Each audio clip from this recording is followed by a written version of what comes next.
Baik, Assalamualaikum warahmatullahi wabarakatuh. Alhamdulillah, tidak pernah berhenti lisan kita sebagai seorang muslim untuk selalu memuji dan memuja Allah. Susunan kata Alhamdulillah adalah susunan kata yang sangat mulia, yang telah Allah jadikan sebagai kalimat berterima kasih atau bersyukur kepadanya. Yang Allah benar dengan janjinya dalam surah Ibrahim akan kekal ditilawakan oleh orang-orang beriman sampai hari kiamat. La in syakartum la azidannakum. Kalau kalian bersyukur, maka pasti aku akan tambah nikmat tersebut.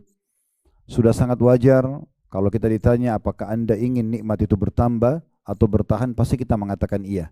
Dan Allah telah mudahkan dengan cara mengucapkan Alhamdulillah. Maka selalulah basahi di dalam bibir kita dengan dua susunan kata ini. Selanjutnya kita panjatkan salam hormat kita kepada utusan Allah Nabi besar Muhammad sallallahu alaihi wa alihi wa sahbihi wasallam, manusia yang telah membawa kepada kita hukum halal haramnya Allah sehingga kita bisa mengenal Allah, memiliki panduan dan tuntunan hidup, dan tentunya kita akan mendapatkan dengan itu kebahagiaan dunia dan juga akhirat. Seperti biasa, bila Allah masih mudahkan kesempatan, kita melanjutkan bedah buku kita Keutamaan dan Buah Sabar, disertai faktor-faktor pendorong dan perusaknya dan contoh figur para penyabar. Ditulis oleh Khalid bin Muhammad Al-Ansari, dan kita akan masuk ke lembaran pertama berhubungan dengan masalah bedah buku ini. Sebelumnya kita sudah membahas panjang lebar tentang muqaddimah buku ini, baik kata pengantar penulis, dan juga kita sudah menjelaskan tentang pendahuluan buku ini. Kenapa penting seorang muslim mempelajari tentang masalah bab sabar, dan bagaimana memang para nabi-nabi termasuk nabi yang paling mulia Nabi Muhammad SAW melalui banyak sekali dari waktu-waktu hidup beliau dengan ujian dan beliau menghadapinya dengan sabar. Kita juga sudah membahas tentang isi buku ini, apa saja isi daftar isinya, karena kita sedang membedah buku. Jadi kami ingin berbagi kepada Bapak Ibu sekalian agar terbiasa membaca buku. Persentase pembacaan buku kita di Indonesia ini masih sangat kecil. Secara umum buku-buku umum dan secara khusus juga buku-buku agama. Kita lebih suka mendengar dan melihat daripada membaca. Padahal membaca ini adalah sebuah kata kunci daripada keberhasilan seseorang menuntut ilmu. Makanya kita membedah buku dan kita targetnya bukan menyelesaikan buku, tapi bagaimana kita mengorek mutiara-mutiara pelajaran ilmu yang bisa didapatkan. Mungkin buku ini kecil, seperti buku saku saja, tetapi kita tidak tergesa-gesa menyelesaikannya, tapi kita akan target bagaimana mengorek mutiara-mutiara ilmunya. Kita akan membahas Bapak Ibu sekalian salah satu sayap kehidupan seorang muslim yang tidak semua orang memilikinya. Sayap itu adalah sabar. Kalau kita ibaratkan kita sedang terbang melalui kehidupan muka bumi ini, maka kita butuh dua sayap agar kita selalu bisa stabil. Sayap yang pertama itu tidak dibahas di buku ini, yaitu syukur pada saat nikmat ada.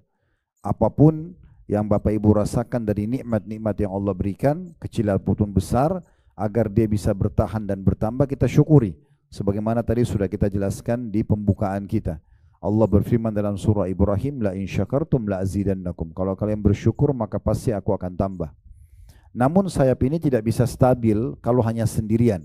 Dia harus ditemani oleh sayap yang kedua, itulah yang sedang kita bahas, sabar.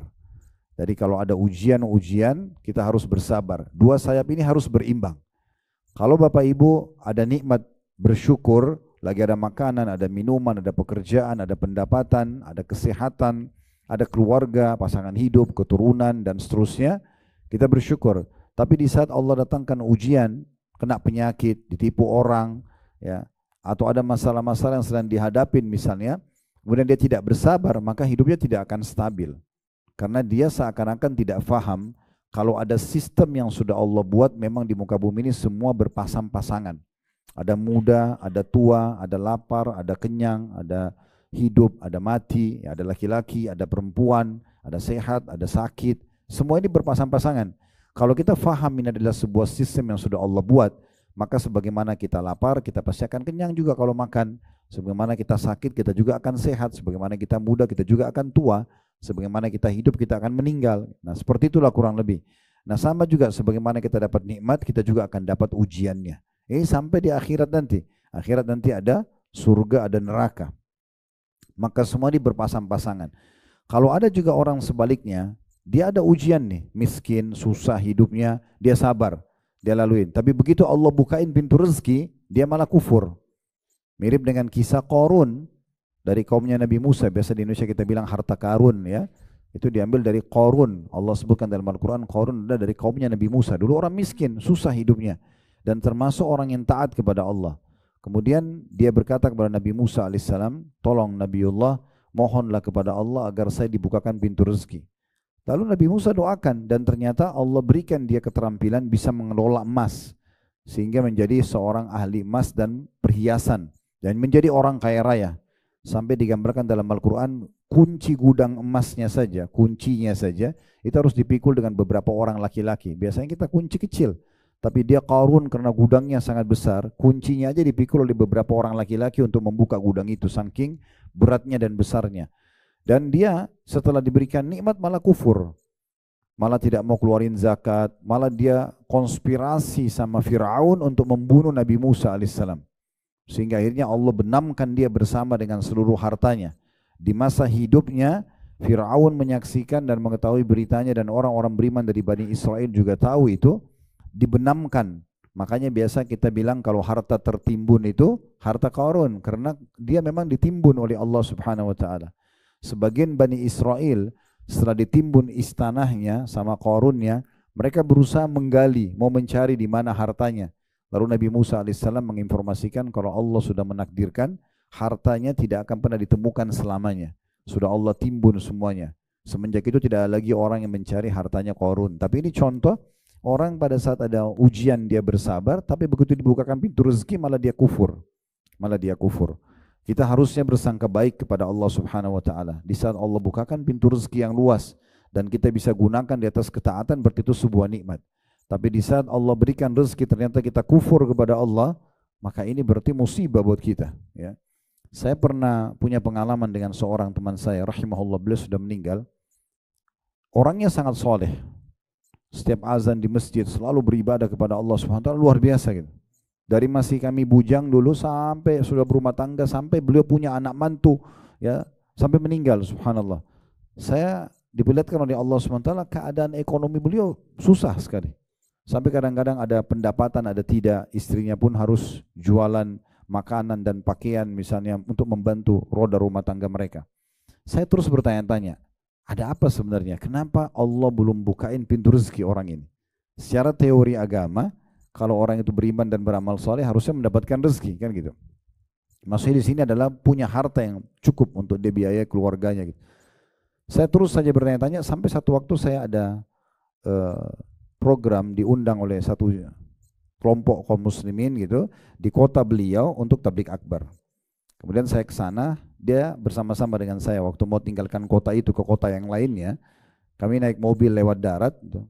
Saya di situ seperti Allah kasih jawaban, kenapa Allah belum bukain pintu harta buat teman saya ini gitu.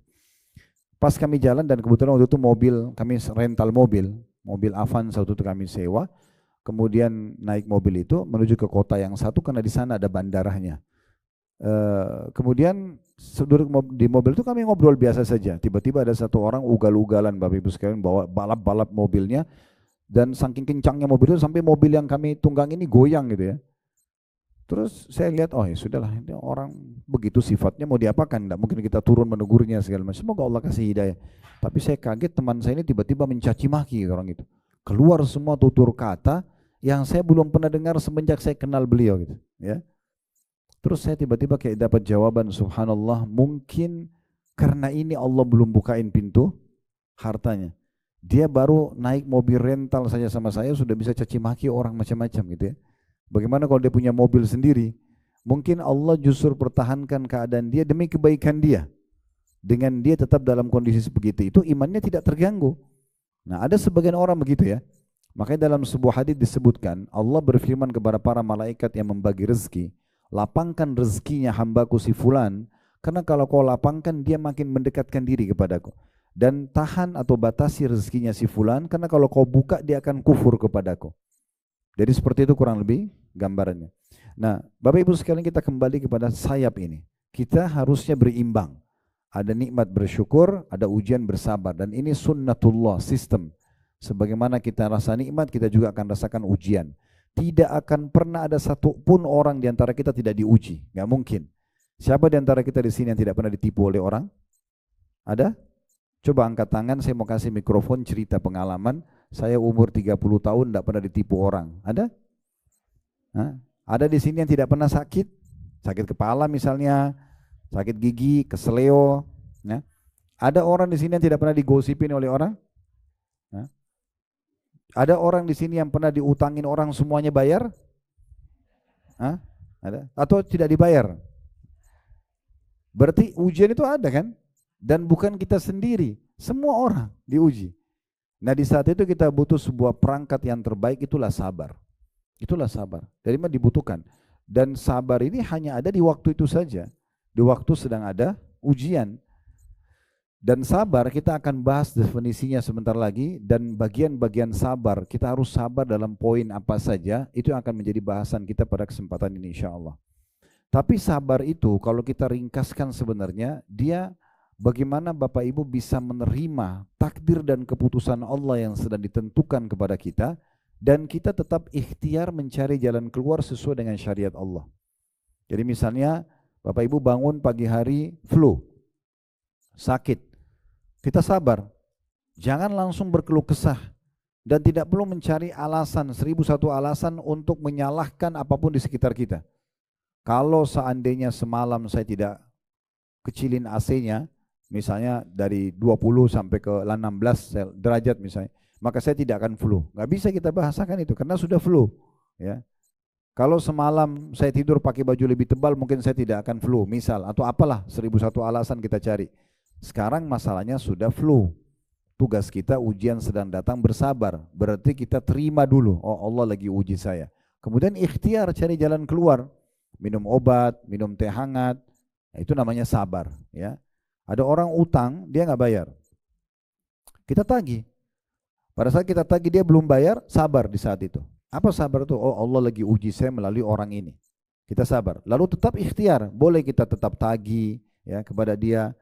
Dan kata Nabi SAW, siapa yang memberikan tenggang waktu bagi orang yang sedang berutang, ya, hadisnya yang lengkap itu siapa yang memberikan utang orang lain, siapa yang memberikan tenggang waktu, siapa yang memaafkan orang yang sedang terlilit utang, maka dia akan dapat naungan Allah di hari kiamat. Tidak ada naungan kecuali naungan Allah.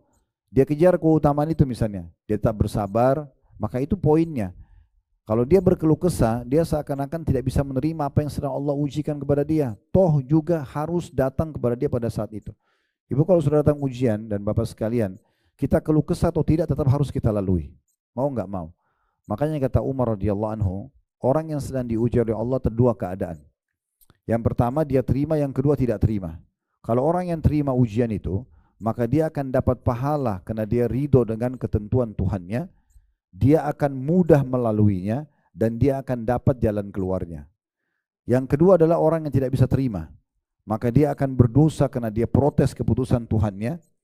Kemudian yang kedua dia sulit melaluinya karena semuanya penuh dengan keluh kesah. Dan ketiga dia tidak temukan jalan keluarnya. Maka opsinya cuma dua itu. Oleh karena itu kita kalau sedang ada ujian bersabar saja. Jadikan itu momentum agar kita lebih bisa mendekatkan diri kepada Allah Subhanahu wa taala. Berapa banyak Bapak Ibu sekalian ujian yang sedang datang betul-betul menjadi kendaraan yang super cepat untuk mendekatkan diri kepada Allah Subhanahu wa taala. Kita bisa berdoa, kita bisa menangis pada saat ujian sedang datang. Ya mungkin kalau nikmat sedang ada kita tidak bisa lakukan itu. Dan juga berapa banyak derajat di surga nanti akan diberikan oleh Allah SWT kepada seorang hamba yang bersabar, yang mungkin tidak bisa dijangkau kecuali dengan ujian itu. Kata sebagian ulama, ada derajat di surga, Allah mau kita mencapainya, padahal sebenarnya butuh ibadah 100 tahun. Umur kita cuma 60-70 tahun misalnya. Tapi Allah mau kita capai itu, bagaimana caranya? Allah uji dengan penyakit. Allah uji dengan gangguan orang. Ada yang terganggu dengan mertuanya, dengan anak mantunya, dengan anaknya sendiri, dengan pasangan hidupnya. Bukankah para nabi-nabi juga diuji?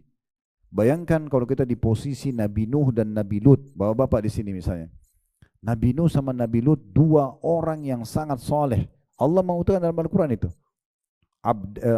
Di bawah naungan hamba kami, ya, solihaini, dua-duanya orang soleh.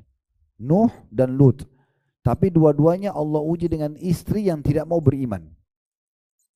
Tidur tetangga bantalnya, tidur sama-sama, ibu anak-anaknya tidak mau beriman. Sampai akhirnya Allah binasakan istri Nabi Nuh dan Nabi Lut dalam keadaan kufur. Ujian apa yang lebih berat daripada itu? Tetangga bantalnya, istrinya sendiri ya, yang tidak mau beriman. Begitu juga dengan anaknya. Nabi Nuh alaihissalam anaknya juga begitu. Ya, Kanaan yang pada saat sudah bumi sudah ngeluarin air, langit sudah tumpahin air, lalu Nabi Nuh bilang sama anaknya, wahai anakku, naiklah ke kapal ini supaya kau selamat. Dia bilang, saya akan ke gunung untuk menyelamatkan diri saya. Enggak ada lagi keselamatan pada hari ini dari siksa Allah. Dia tidak mau dengar. Maka mereka dipisahkan dengan ombak. Lalu Nabi Nuh sempat sedih, mengatakan, ya Allah, sungguhnya dia adalah anakku, ya, dan sungguhnya janjimu adalah benar. Maka Allah menghardik Nabi Nuh sambil mengatakan, hai Nuh, dia bukan lagi anakmu, karena dia amalnya tidak saleh. Dan jangan kau tanya kepadaku sesuatu yang kau tidak punya ilmu padanya. Maka Nabi Nuh langsung takut kepada Allah dan mengatakan, ya Allah, aku berlindung kepadamu dari sesuatu yang aku tidak miliki ilmunya untuk bertanya. Dalam beberapa athar disebutkan Nabi Nuh alaihissalam tidak berani mengangkat wajahnya ke langit 40 tahun karena takutnya kepada Allah subhanahu wa ta'ala. Tapi diuji, gitu kan. Nabi Adam alaihissalam diuji dengan anaknya saling bunuh-membunuh, kan, Qabil dan Habil. Kemudian kita tahu semua nabi diuji. Tidak ada nabi-nabi yang tidak diuji. Semua nabi-nabi, tidak satupun kecuali ada pro kontra di masyarakat yang beriman. Ada yang beriman, ada yang kufur. Ya, termasuk Nabi Muhammad SAW. Siapa yang lebih berat teman-teman ujian daripada Nabi Muhammad SAW? Sampai beliau mengatakan, kalau siapapun yang sedang diuji oleh Allah, ingat musibahku, maka musibahnya jadi kecil. Bagaimana tidak? Beliau diakui satu Mekah sebagai tokoh masyarakat. Dan beliau juga mendapatkan julukan As-Sadiqul Amin, orang yang jujur dan paling terpercaya, gitu ya, di Mekah. Tetapi setelah beliau utus jadi nabi, mayoritas keluarganya, bahkan besannya dan pamannya sendiri Abu Lahab itu menolak. Dan mayoritas orang Mekah semua menolak. Yang beriman selama 13 tahun berdakwah di Mekah hanya 153 orang. 70 orang tinggal bersama beliau di Mekah, 83 hijrah ke Ethiopia.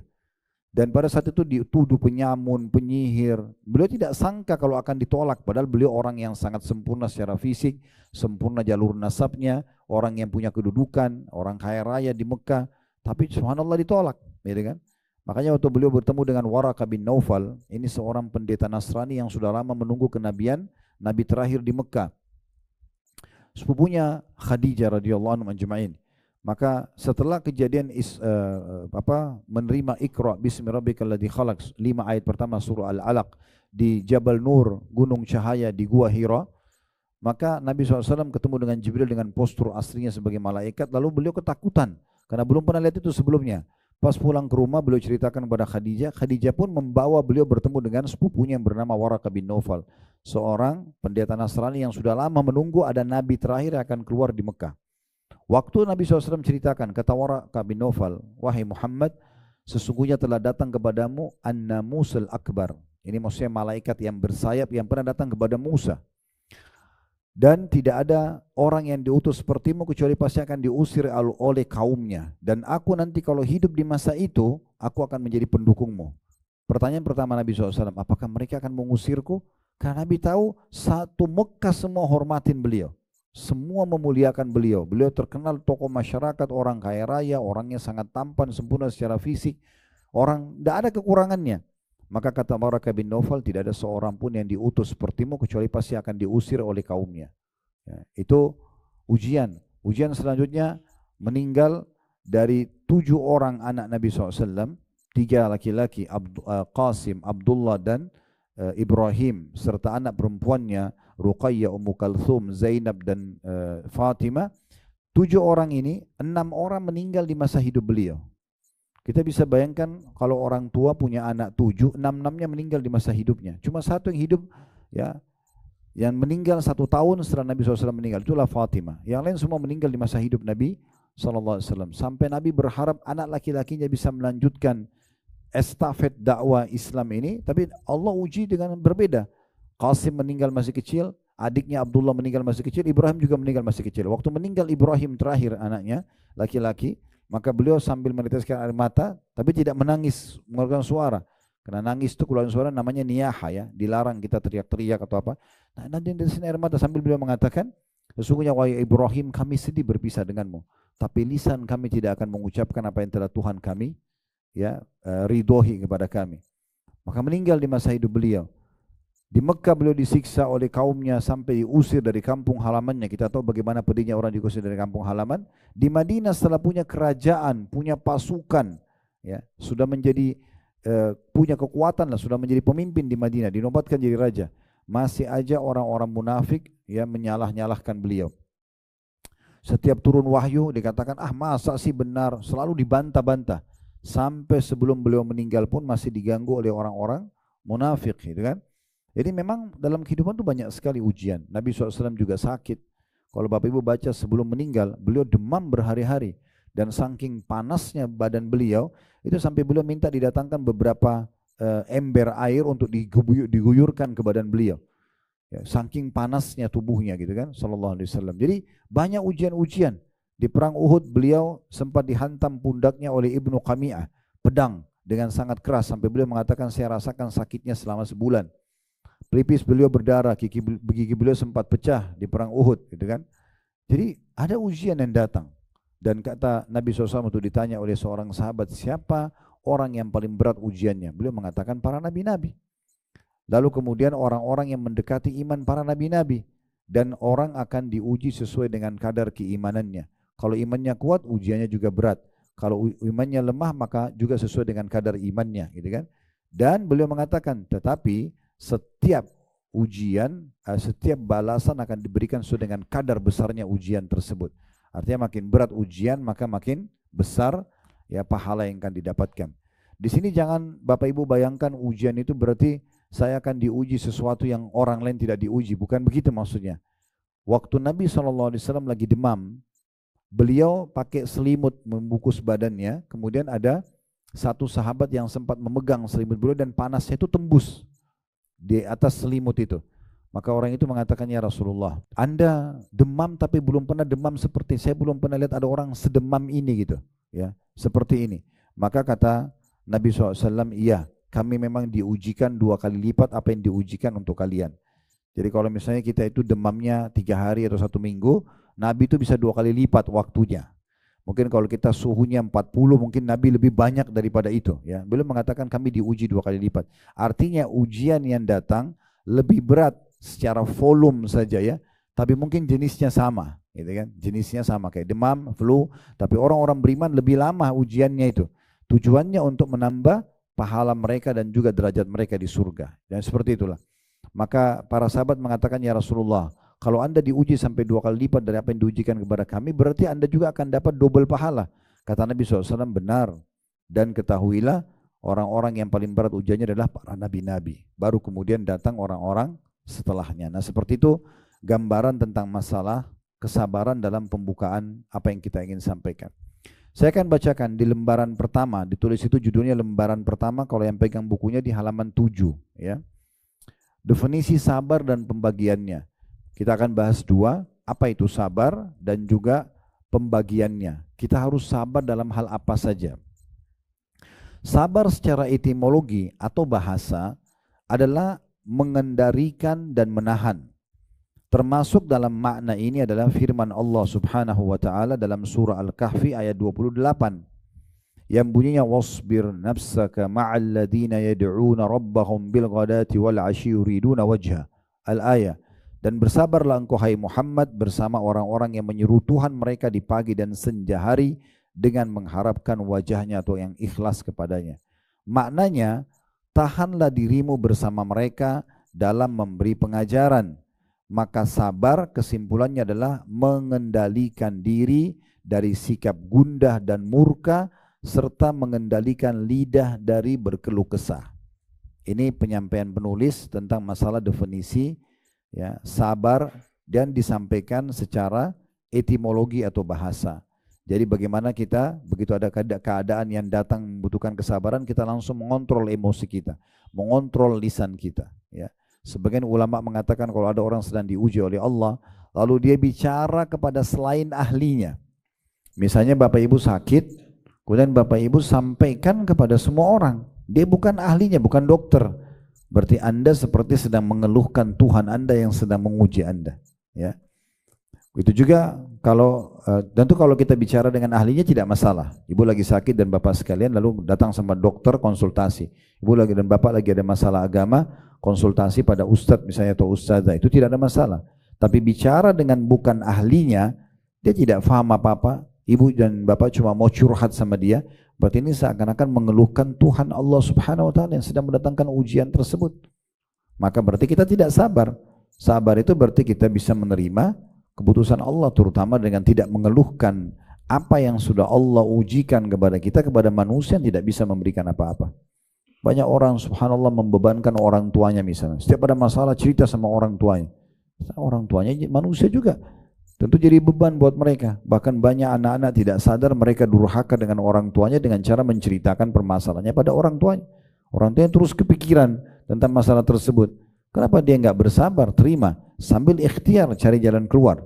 Kalau orang tuanya memang ahli di bidangnya, mereka pakar agama, bisa memberikan saran-saran atau orang yang bijaksana, oke. Tapi kalau kita cuma jadi beban buat mereka, untuk apa? Kan gitu. Ada terjadi di salah satu wilayah kota kita di Indonesia, dan saya tahu kasusnya gitu ya. Seorang anak perempuan setiap ada masalah sama suaminya selalu keluh sama orang tuanya. Jadi orang tuanya jadi beban. Sampai satu waktu anak perempuan ini di luar dugaan dia keluhkan lagi suaminya pada orang tuanya, akhirnya ayahnya ambil kesimpulan. Udah, dari akumulasi permasalahan kamu ini sepertinya kamu gak usah tahankan rumah tangga kamu lagi. Cerai saja. Orang tuanya tahan di rumah gak boleh keluar lagi. Akhirnya dipaksa untuk bercerai. Baru anak perempuan itu menyesal. Kenapa bercerai? Padahal sebenarnya mungkin permasalahan ini masalah-masalah teknis masih bisa dibicarakan. Bukan masalah pelanggaran agama yang besar. Kalau pelanggaran agama itu berbeda. Contohnya ya. Jadi kita bicara saja sama ahlinya. Dan usahakan kepada ahlinya pun. Masalah agama kepada para ustadz dan ustadzah misalnya. Masalah penyakit dengan dokter misalnya. Itu konsultasi. Bukan curhat. Ya. Konsultasi itu, dokter kepala saya sudah sakit 3 hari, obatnya apa? Masalah sama ustadznya misalnya, suami saya ngucapin kalimat tolak dalam keadaan emosi, jatuh enggak? Nah itu konsultasi namanya. Kalau curhat itu, dok saya mau cerita dulu ya, sebenarnya minggu lalu saya enggak sakit sih, ya. Cuma saya jalan-jalan sama suami A, B, C, ujung-ujungnya cuma tanya sakit kepalanya gitu kan. Pernah juga ada yang kirim kertas surat di kantor kami, mau bertanya tentang hukum sesuatu, suratnya itu mungkin 7 lembar, panjang lebar, gitu. Dan ujungnya ternyata cuma tanya sebuah hukum tertentu. Kenapa nggak nanya hukum itu aja? Kan selesai. Dulu juga waktu saya belum ganti nomor telepon, sekarang saya sudah ganti, karena kalau tidak ganti Masya Allah, satu hari masuk 300 WA, 500 WA, mau dijawab bagaimana ini? Ya. Ada yang cuma ucapin salam, ada yang bertanya, ada yang konsultasi, bingung juga jawabnya gitu. Tapi kalau masuk, ada yang pernah masuk, Ustadz tolong jelaskan hukum ini berikut dalil-dalilnya. Coba, saya seperti lagi diuji sebagai mahasiswa. Harus jelaskan ayat ini di surah ini, hadis ini. Ini kayak lagi ujian. Ibu dan bapak sederhanakan kalau konsultasi. Ada terjadi begini, saya susah sekali bangun sholat malam, apa sarannya? Selesai kan gitu. Kan selesai, nanti akan dibilang coba istighfar, coba pakai alarm, selesai gitu kan. Kalau curhat itu hanya kepada Allah. Allah saja. Bapak ibu wudu, di atas sejadahnya tuangkan semua kepada Allah. Ya Allah, sebagaimana engkau ujikan penyakit ini, ya Allah sebagaimana engkau nikahkan aku sama si fulan atau fulana dan ada masalah, ya Allah sebagaimana kami sudah berumah tangga belum engkau karunia keturunan, ABC, curhatkan semua sama Allah. Karena memang kalau kita sedang ada nikmat yang ciptakan kita Allah, yang ciptakan nikmat itu Allah, yang bisa pertahankan hanya Allah. Kalau ada ujian yang ciptakan kita Allah, yang ciptakan ujian Allah, yang hanya bisa memberikan jalan keluar hanya Allah. Kan selesai gitu kan. Nah itu poin-poin yang harus kita fahami baik-baik. Jadi beliau mengatakan sabar itu kalau kita mau definisikan secara etimologi adalah orang yang menahan diri ya, dari sikap gundah dan murka terhadap keputusan tersebut takdir itu, serta mengendalikan lidah dari keluh kesah. Lalu beliau mengangkat sebuah pernyataan penyair, seorang penyair mengatakan inni ra'aitu wa fil ayyami tajribah للصبر عاقبة محمودة الأثر وقل من جد في أمر يحاوله فاستصحب الصبر إلا فاز. dalam kurung bidzafri atau bidzafari. Sesungguhnya aku telah menyaksikan, kata penyair ini, dan di dalam hari-hari terdapat sebuah ujian bagi sabar itu. Sebuah kesudahan yang terpuji pengaruhnya. Artinya semua orang akan melalui ujian, cuma hanya untuk orang yang sabar saja dia akan terpuji. Dia akan bisa dapat jalan keluarnya dan dapat pahalanya. Jarang sekali orang yang bersungguh-sungguh dalam meraih sesuatu yang dia usahakan, lalu menyertainya dengan sikap sabar, melainkan pasti dia menang dengan keberuntungan. Dalam sebuah kamus bahasa Arab itu disebut al-qamus, berarti namanya kamus itu ya. As-sabr atau sabar itu sendiri adalah lawan dari gundah. Sebagaimana dikatakan sabara yasbiru fahuwa sabirun wa sabirun wa saburun wa tasabbara wastabara wasbara. Kata as-sabru dengan mengkasarkan ba ya, atau as-sibru tepatnya, adalah obat yang sangat pahit yang dijadikan perumpamaan karena rasa pahitnya yang ekstrim. Dan obat itu eksis dan dijual oleh orang-orang yang ahli meramu minyak wangi. Itulah sebabnya Abu Al-Ala Al-Ma'arri berkata untuk mengisyaratkan eksistensinya dan ketiadaannya, as-sabru yujadu imba'u lahu kusirat lakinnahu bisukunil ba'i mafkudu. Sabir itu ya, jika huruf ba-nya dikasrahkan, akan tetapi jika huruf ba-nya disukun maka ia akan hilang. Maksudnya adalah dari apa yang disampaikan ini, sabar itu seperti obat pahit, tetapi dia betul-betul menjadi solusi dari penyakit yang sedang dihadapi, gitu kan. Umumnya obat itu semua orang tidak suka konsumsi, tetapi dia akan mendatangkan kesembuhan, kan gitu. Dan semua sesuai dengan keadaannya. Saya kemarin sempat bahas tentang masalah Palestina dengan teman-teman yang dari Gaza, kebetulan mereka ada di Jakarta. Kemudian salah satu poin saya ingin bagaimana punya andil memberikan apa sih supaya mereka bisa bersabar gitu. Karena mereka tuh berkaca-kaca matanya, mereka kayak sudah tidak harus buat apa gitu ya. Terus saya mengatakan, jangan Anda pikir kami ini diam, kami nggak diam. Kami juga sedih melihat cuplikan itu, kami juga berusaha mendoakan. Tapi begini, memang mati syahid itu mahal. Saya bilang gitu, mati syahid itu mahal dan harus melalui pembunuhan. Nggak bisa orang mati syahid di medan perang itu dengan dielus-elus kepalanya gitu kan, nggak mungkin. Atau dikasih makanan, disayang-sayang sama musuh, itu nggak mati syahid. Mati syahid itu memang dipenggal lehernya, ditusuk badannya, dibom, memang itu mati syahid. Orang langsung dapat luar biasa keutamaan. Kata Nabi SAW, orang mati syahid pertama akan diampuni dosanya dari awal darahnya menetes. Ya, begitu netes langsung. Yang kedua, ya, yang pertama itu diampuni semua dosanya, kecuali utangnya. Yang kedua, dia tidak akan melewati lagi masa pertanyaan atau fitnah kuburan, mungkar nakir, siapa Tuhanmu apa, nggak ditanya lagi. Yang ketiga, tidak dimandikan lagi jenazahnya. Semua jenazah yang lain dimandikan kecuali orang mati syahid, nggak dimandikan. Dianggap dia suci udah dengan bajunya dan segala macam. Yang keempat, dibangkitkan hari kiamat dalam kondisi lukanya mengeluarkan darah, warna darah tapi lebih wangi dari kasturi. Yang keenam, ya, atau yang kelima, dia bisa memberikan syafaat 70 keluarganya. Ya. Terus selanjutnya banyak yang lain ya, dia dinikahkan dengan 72 bidadari, dia ini, dia itu, banyak keutamaannya. Intinya sebenarnya keutamaan terlalu banyak, sampai kata Nabi SAW, saya berharap untuk masuk medan perang, terbunuh, kemudian dihidupkan lagi, terbunuh lagi, dihidupkan lagi, terbunuh lagi sampai 10 kali. Artinya untuk dapat mati syahid, memang butuh sabar. Memang melalui proses itu, dibunuh sama musuh, gitu kan.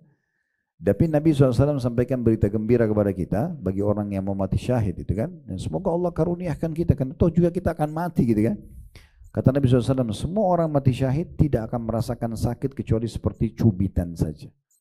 Mau kena bom kah, mau kebakar kah. Karena orang yang mati itu cuma satu yang dirasakan kan. Sakaratil maut. orang yang ditabrak kereta api kepalanya hancur, orang yang di atas pesawat meledak nggak ditemukan satu potong pun badannya, orang yang tenggelam di lautan dicabik-cabik oleh ikan, sama orang mati di atas ranjang, sama aja. Mereka semua melalui satu proses, sakaratil maut, dan cuma dua keadaannya, proses pencabutan ruh. Orang beriman akan mudah, orang kafir akan susah, selesai. Jadi orang yang mati ditabrak kereta api nggak lagi bilang, aduh kepala saya sakit, hancur dengan tabrak kereta api, nggak ada lagi bahasa itu. Sama dengan orang ditusuk, orang dibom, teman Palestina itu dia nggak rasa lagi itu. Bahkan mereka kalau bisa berbicara dengan kita bisa review kembali kisah Nabi SAW waktu mengumpulkan jenazah syuhada Uhud. Beliau mengatakan, saudara-saudara kalian ini sekarang sedang berbicara dengan Allah. Dan Allah menyuruh mereka meminta apapun yang mereka inginkan. Dan mereka minta agar dikembalikan ke dunia agar bisa merasakan proses pembunuhan mereka itu. Karena ternyata cuma ditusuk, cuma rasa, mungkin kalau kita sekarang peluru atau apa hitungan detik, lalu semuanya diampuni dosanya, masuk surga tanpa hisab, beri syafaat keluarganya. Seperti hanya berlalu begitu saja gitu ya, ringan. Nah seperti itulah. Jadi memang sebenarnya bukan seperti yang digambarkan begitu susahnya. Tinggal kita mau atau tidak melalui hal tersebut. Ya. Kemudian dikatakan juga dalam lafaz yang lain, as-sabru awwaluhu murrun madzaqatuhu lakin akhiruhu ahla minal asal. Sabar itu mulanya terasa pahit, tetapi akhirnya lebih manis daripada madu. Artinya akan diberikan balasan sebagaimana Allah berfirman, innama yuwaffas sabiruna ajrahum bighairi hisab. Orang-orang sabar itu akan diberikan balasan tanpa ada hitungan lagi. Tidak ada hitungannya. Jadi kalau sholat ada ditentukan pahalanya, haji ditentukan pahalanya, zikir dan segala macam. Kalau sabar udah nggak ada lagi hitungannya. Udah langsung diberikan tanpa ada hitung-hitungan lagi dalam masalah balasan sabar tersebut. Itu kurang lebih tentang definisinya. Kita masuk sekarang, kita harus sabar dalam hal apa? Itu yang ditekankan oleh penulis. Di sini kata beliau ada 3. Kita sabar dalam 3 hal. Biasanya orang hanya memahami yang ketiganya saja. Tapi yang benar 3 hal ini semuanya. Dari 1, 2, dan 3 harus kita sabar. Yang pertama harus kita fahami baik-baik, sabar itu dalam melaksanakan ketaatan kepada Allah. Jadi Bapak Ibu dulu di majelis ilmu begini ya, atau kita bangun tengah malam lagi ngantuk untuk sholat malam, atau kita tutup aurat meski panas, atau kita sengaja atau mencari rezeki yang halal, kita tidak zina tapi kita malah menikah, dan itu kan butuh kesabaran dalam mengerjakan ketaatan ya. Orang pergi haji sabar, keluarin biaya besar dan umrah, kemudian panas dan segala macam, butuh kesabaran, sabar dalam mengerjakan ketaatan. Jadi memang harus sabar ya, sabar dalam menjaga dan konsisten mengejar keutamaannya. Di halaman 10 di situ kata penulis di bagian pertama sabar ini adalah sabar yang paling agung, yang dituntut dari Anda wahai muslim pada saat Anda menunaikan ketaatan kepada Allah Subhanahu wa taala. Kenapa dikatakan paling agung? Karena memang tujuan kita ada di muka bumi ini Bapak Ibu sekalian memang untuk mengabdi dan beribadah kepada Allah. Memang itu. Dalam surah Az-Zariyat surah nomor 51 ayat 56 Allah berfirman kekal dalam Al-Quran, wa ma khalaqtul jinna wal insa illa liya'budun. Kata Allah tidak ada tujuan lain. Aku ciptakan jin dan manusia memang untuk mengabdi kepada aku, memang untuk menyembah. Jadi kalau Bapak Ibu tanya saya, Ustaz, apakah memang saya diciptakan di sini untuk sholat? Iya. Untuk puasa? Iya. Majelis ilmu? Iya. Ya, jenguk orang sakit, baca Quran, berzikir, memang untuk itu kita diciptakan. Makan, minum, tidur, masuk pasar, ini pernak-perniknya ini, pelengkap kehidupan saja, gitu kan? Jadi jangan sampai dibalik ya, jangan malah pernak-pernik kita prioritaskan, kita lupakan tujuan utama kita diciptakan. Jadi kalau kita bisa bersabar dan kita konsisten mempertahankan ibadah itu, maka itu adalah jenis sabar yang paling agung. Oleh karena itu Nabi Muhammad SAW, Bapak Ibu sekalian, pada saat beliau mendirikan malam hari sholat sampai kaki beliau pecah-pecah, Aisyah bertanya, ya Rasulullah, kenapa Anda lakukan ini sementara dosa Anda yang lalu dan akan datang sudah dimaafkan? Kata Nabi SAW, afala akunu abdan syakura, apakah aku tidak pantas atau tidak bisa menjadi seorang hamba yang bersabar atau bersyukur gitu ya. Maksudnya Ini harus aku sabari sebagai bentuk syukurku kepada Allah karena sudah diangkat jadi nabi. Masa cuma sholat semalam suntuk aja nggak bisa, kan gitu. Jadi seperti itulah. Ya. Maka Anda bersabar di atas ketaatan tersebut dan memaksa diri Anda bersabar untuk melaksanakannya dalam bentuk yang paling sempurna. Nah ini poin juga perlu digarisbawahi ya. Untuk Bapak Ibu bisa konsisten menjaga agar kita selalu berada di atas rel ibadah yang merupakan tujuan kita diciptakan dan kita bisa bersabar di atasnya, perhatikan dua hal. Kejar dan selalu cari tahu tentang janji Allah di ibadah itu. Jadi saya sarankan Bapak Ibu jangan sholat, jangan puasa, jangan sedekah, jangan baca Quran, dan jangan kerjakan semua jenis ibadah kecuali Bapak Ibu sudah lowongin beberapa menit aja sebelumnya baca keutamaannya. Bahasa di ceramah biasanya fadilah. Semua ibadah ada fadilahnya. Apa itu? Janji positifnya. Fadilah sholat duha, fadilah sholat malam, fadilah berzikir, fadilah baca Quran, fadilah majelis ilmu, fadilah bakti orang tua, fadilah jenguk orang sakit. Ini poin pertama yang sangat kuat untuk membuat kita konsisten mau sabar dalam mengerjakan ibadah itu. Karena kita tahu apa yang dijanjikan. Oh ternyata saya sholat malam itu dapat ini, kalau saya sholat berjamaah di masjid dapat ini, kalau saya haji dan umroh dapat itu, seperti itulah. Yang kedua ini yang boleh bahasakan sini, dan dikatakan dan memaksa diri, harus dipaksa. Bapak Ibu harus paksa mulai malam ini sholat tahajud, mulai hari ini rutin sedekah walaupun misalnya jumlahnya sesuai dengan kemampuan, mulai hari ini baca beberapa ayat Al-Quran, mulai hari ini jaga sholat di awal waktu, mulai hari ini sempurnakan tutup aurat, mulai hari ini cari pendapatan yang halal, harus dan paksa. Allah berfirman, walladzina jahadu fina lanahdiyannahum subulana. Orang-orang yang memaksakan diri menuju ke jalan kami, kami akan pandu dia ke jalan-jalan kami.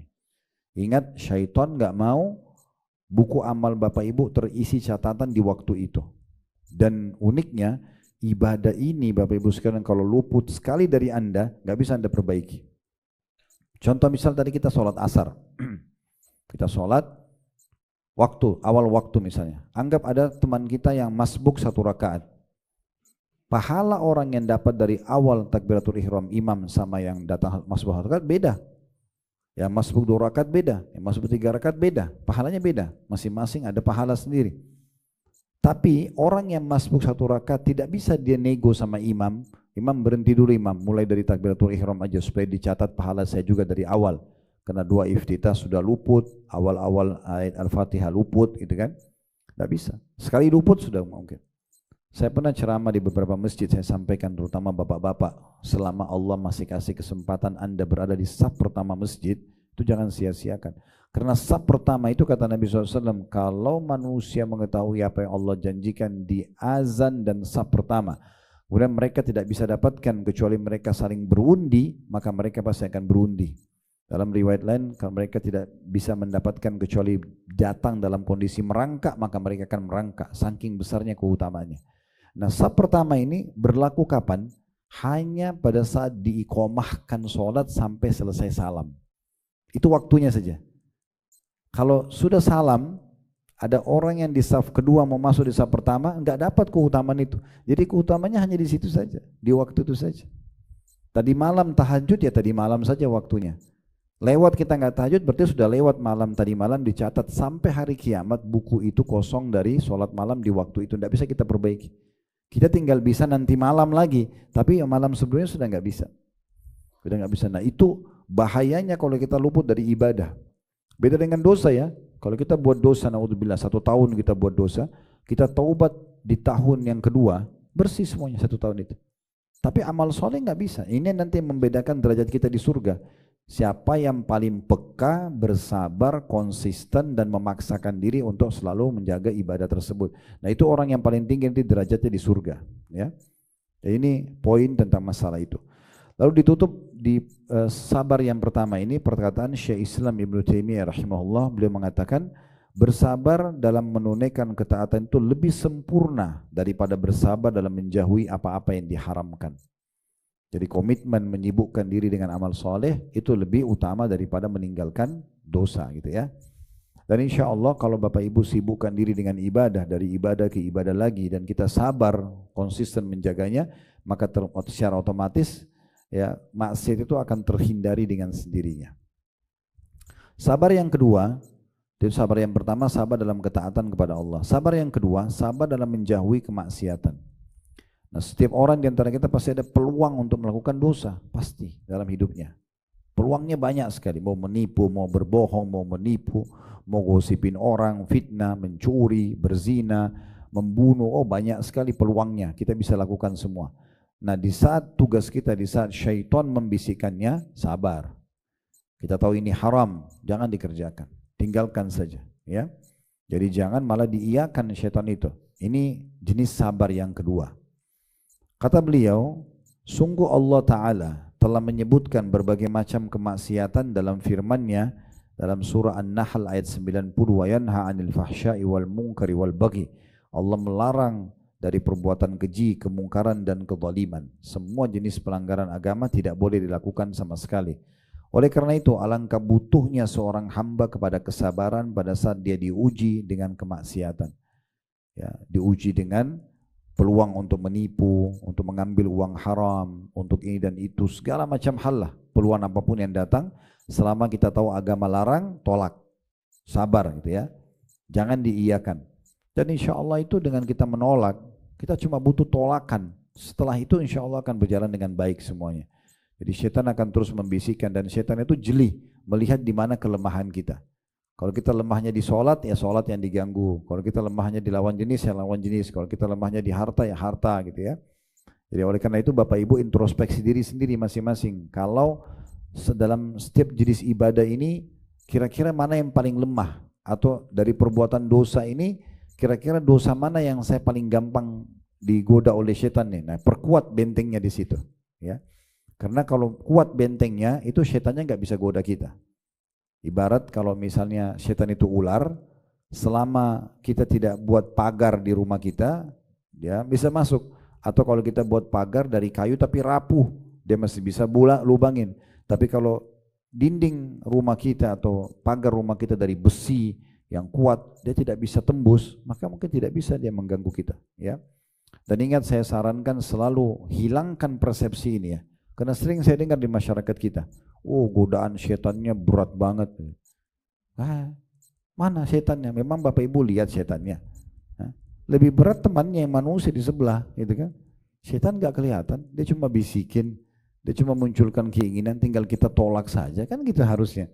Apalagi kalau Bapak Ibu baca ta'awudz, a'udzubillahi minasyaitonirrajim. Aku berlindung kepada Allah dari setan yang rajim. Rajim itu dipanah dengan bintang-bintang oleh para malaikat, sebagaimana Allah sebutkan dalam surah Al-Mulk, wa ja'alna rujuman lisyayatin, kami jadikan bintang-bintang itu sebagai rajam, ya, panah-panah api yang membakar setan-setan tersebut, maka akan aman. Sekali godaan baca syaitan rajim, 2 kali baca, 3 kali, 4 kali sudah hilang kok godaan tersebut. Ya, kadang-kadang kita ini yang membesar-besarkan peluang buat syaitan supaya masuk ke dalam diri kita. Nah, ini termasuk juga sabar ya, sabar terhadap kemaksiatan. Saya ulangi kata beliau, oleh karena itu alangkah butuhnya seseorang hamba kepada kesabaran pada saat dia diuji dengan kemaksiatan, atau ketika dirinya diajak oleh nafsu ammaratun bisu.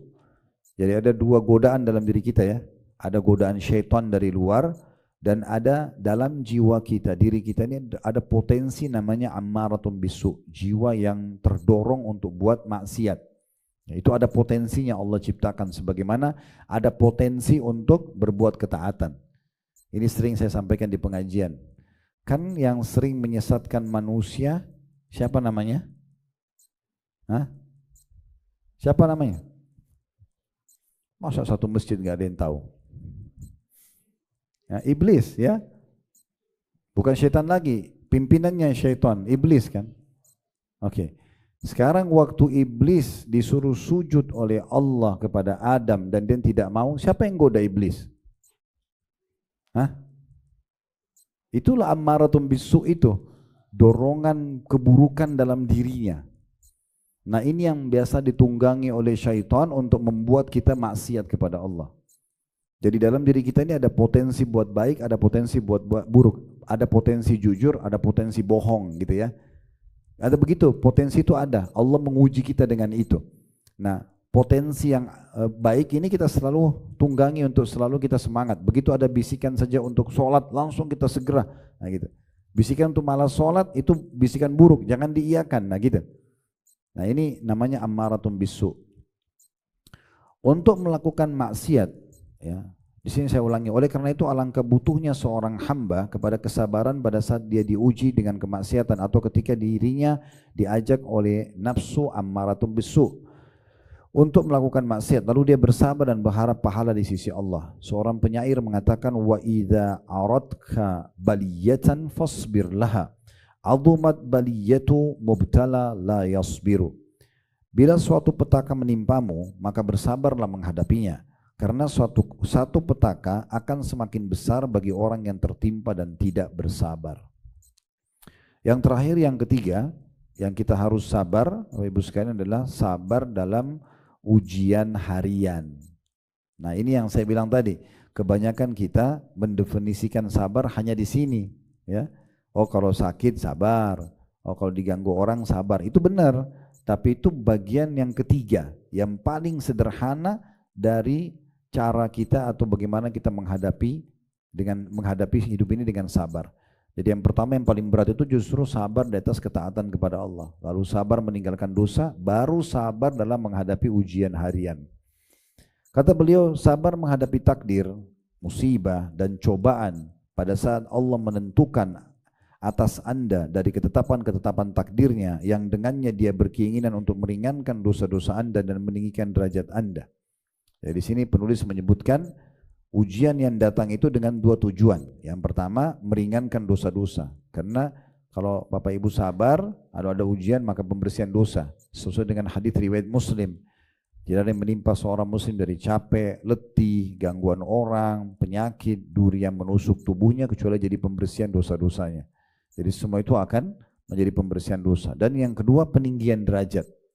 Ya, jadi ada orang-orang yang akan disampaikan derajat yang tinggi nanti di surga justru karena ujian yang datang semasa hidupnya. Ujian yang datang semasa hidupnya dan dia sabar melaluinya. Dan dalam sebuah riwayat lain kata Nabi SAW, sungguh orang-orang yang sedikit ujiannya di dunia, pada saat melihat balasan yang melimpah diberikan kepada orang yang banyak ujiannya di akhirat, berharap kembali ke dunia untuk digunting-gunting kulit mereka. Supaya mereka dapat pahala yang besar seperti orang-orang yang besar ujiannya itu. Ya. Kemudian disangkat oleh beliau, ya, berkata syair juga, wallahu yatlubu minka syukra ni'matihi ma dumta fiha wa yabghi sabra fil mihani. Allah menuntutmu untuk bersyukur atau mensyukuri nikmatnya selama engkau berada pada kenikmatannya, dan dia meminta kesabaran dalam ujian-ujian yang engkau lalui.